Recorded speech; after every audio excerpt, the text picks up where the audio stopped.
পল্লী দারিদ্র্য বিমোচন ফাউন্ডেশনের কার্যক্রম সম্প্রসারণ প্রকল্প ২ এর আওতায় সুনামগঞ্জে সমিতির সভানেত্রী ও দলনেত্রীদের জন্য ৩ দিন ব্যাপী নেতৃত্ব বিকাশ ও সামাজিক উন্নয়ন বিষয়ক প্রশিক্ষণ কর্মশালা শুরু হয়েছে।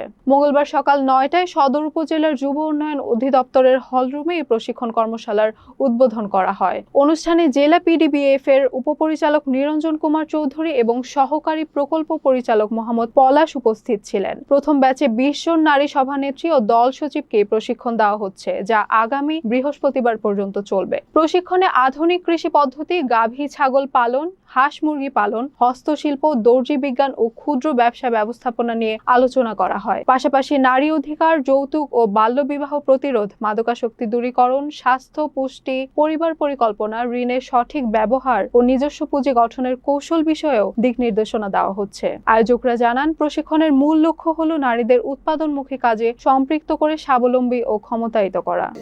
আপনার এলাকায় যারা এমপি হয়েছে উনি কি সবাইকে এমপি হতে পারে? আর আশেপাশেও ২-৪ জন আছে নাকি?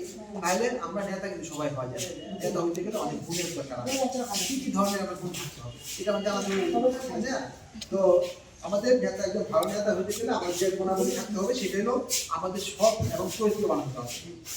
আমাদের সৎ এবং চরিত্রবান হইতে হবে। সৎ চরিত্রবান আমরা বুঝি নাকি? এর বুঝার বলা দরকার আছে। তারপরে উদ্যোগী পরিশ্রমী, কোনো কাজ করার জন্য উদ্যোগ গ্রহণ করা।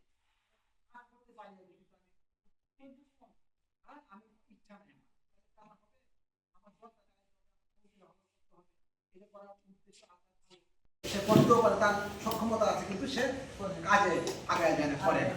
তাহলে কি তাকে নিয়ে আমরা নেতার এই যে গুণাবলী করে তার তো বলার আগে সে কাজ করে, তাই না? প্রত্যেকটা ক্ষেত্রে সে নিজে উদ্যোগী হবে, হ্যাঁ, উদ্বুদ্ধ হবে, প্রত্যেকে চালানোর মতো সে সক্ষমতা থাকতে হবে। তাহলে সে আমাদের তাহলে কি হবে? সে আমার নেতা হওয়ার যোগ্য হবে।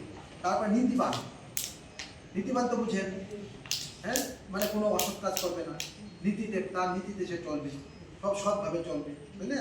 সবার উপকারের জন্য যা কিছু করা সেটা করবে, আমার নিয়ে স্বার্থ দেখবো না, এগুলো নীতিবান নাকি? তারপর সাহসী হতে হবে। কোনো একটা দায়িত্ব নিতে গেলে, কোনো একটা কাজ করতে গেলে তার সাথে সাহস থাকতে হবে। সাহসী না হলে কাজ করা যাবে না। আমার ৫ জনের দায়িত্ব কাজ করে ফেলবে, সাহস নিয়ে আগে নিতে হবে, তাহলে কিন্তু সে ভালো নেতা হচ্ছে এবং নেতার গুণ কিন্তু এটা। তারপর ধৈর্যশীল। কোনো কাজ করতে যায় ধৈর্য হারাইতে হবে, কথায় কথায় ধৈর্য হারাই ফেলে খেপা যায়, মানুষের প্রতি আগ্রাসী মনোভাব পোষণ করে, মারতে যায়, ধরতে যায়, হবে সাহস সবই আছে, কিন্তু মানুষের মানে তার ধৈর্য নেই। মানুষের সাথে ভালো সম্পর্ক রাখতে একটু ধৈর্য সহকারে, একটু মাথা ঠান্ডা করে কাজ করবে, সবাইকে সম্মান করবে, এই ধরনের ধৈর্য যদি না থাকে তাহলে সে কে হবে না, তাহলে আমরা তার আমরা ভালো হবো না। তারপর নিরপেক্ষ, আর আমার স্বাস্থ্যকে লাগে নেতা আমার স্বাস্থ্য দিচ্ছি, আমি টাকা কেটে ধান দেবে, হ্যাঁ, তাহলে কি হবে? তাহলে আমাদের কি করতে হবে?